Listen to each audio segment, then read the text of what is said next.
በአብረሽ ምክንያት እንግዲህ ወንድሞቹ ቢኒ ተጋደሉ። ማርታ ጭንቅላቷ ያዘች። እንግዲህ ምንም ማድረግ አይቻልም። ኤፍሬም ወንድሜን አግታችሁ ሰላማችሁን አታገኙም። እቺ ምድር ነው ማነቃንቀው። እንግዲህ ወንድሜን አምጡ፣ ካገታችሁበት ከደበቃችሁበት ቦታ ወንድሜን አምጡ ብሏል። እንግዲህ አብርሃም ጤነኛ ነው፣ ደህና ነው፣ ምንም አትጨናነቅ ውዴ።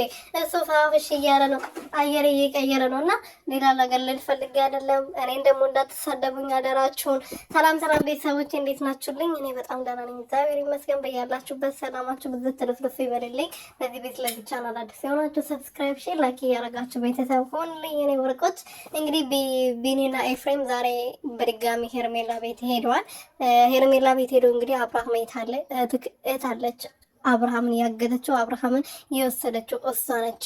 በግድም በወዳችሁም ቢሆን ወንድሜን መልሱልኝ፣ እኔ ወንድሜን እፈልገዋለሁ፣ የእናንተ መጫወቻ እንደሆነ አልፈልግም ብሏል። እንግዲህ አብርሃም ደግሞ ከዚህ በፊት ደህና ነው ብላችሁ ስትከራከሩ አልነበረ ወይ? ደህና ከሆነ ለምን ተጨነቃችሁ ብሏል። እንግዲህ ከዚህ በፊት ሄርሜላ ስትመጣ እናንተ ስትጠፋ እናንተ በየደቂቃው እያለቃቀሳቸው ነበር። አልቃሻዎች ማለት ነው።